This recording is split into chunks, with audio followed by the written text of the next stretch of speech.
Bonjour, bonjour. Je m'appelle Laurent, je suis futur formateur en e-commerce et aujourd'hui je vais vous présenter mon deuxième tuto sur la théorie du triangle pédagogique de Jean Housset.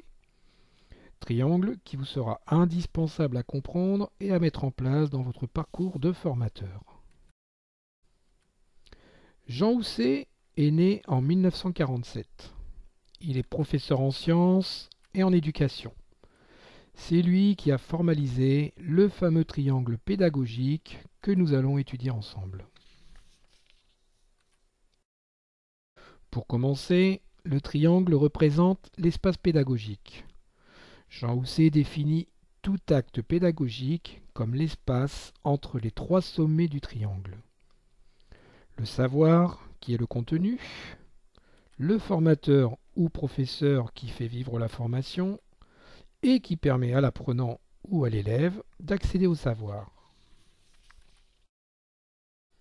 Dans ce triangle, lorsque deux éléments existent de façon privilégiée, il faut que le troisième accepte de faire le mort ou le fou selon son comportement.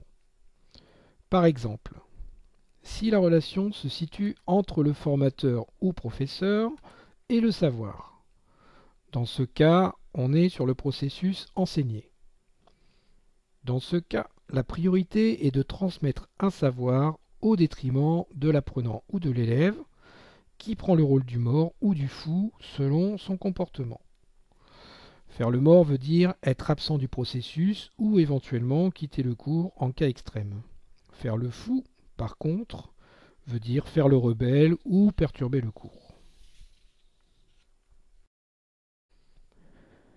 Si la relation se situe entre le formateur ou professeur et l'apprenant ou l'élève, dans ce cas, on est sous le processus formé. Alors, le savoir se retrouve à faire le mort, c'est-à-dire qu'il se retrouve en arrière-plan. Enfin, lorsque la relation privilégiée se situe entre l'apprenant ou l'élève et le savoir, on est sur le processus apprendre, c'est-à-dire dans une situation constructive où l'apprenant est l'acteur de ses apprentissages. Dans ce cas, c'est le formateur ou le professeur qui va prendre le rôle de mort. S'il vient perturber le rôle de l'apprenant dans sa construction du savoir, alors il deviendra le fou.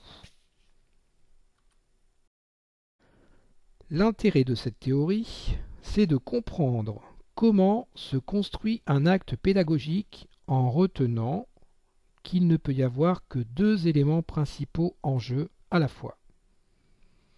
Évidemment, le processus à privilégier est celui d'apprendre.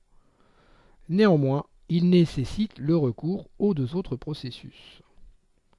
Il y a donc nécessairement des changements de processus au cours d'une séance de formation.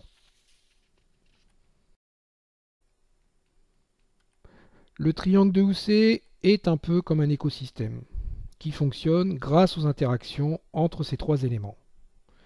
La difficulté du formateur, c'est de trouver le bon équilibre à l'intérieur de chaque processus, mais aussi entre les processus entre eux. Voilà, chers amis, j'espère que mon tuto vous a éclairé et que le triangle de Housset n'a plus aucun mystère pour vous. Je vous souhaite une bonne journée et vous dis à bientôt.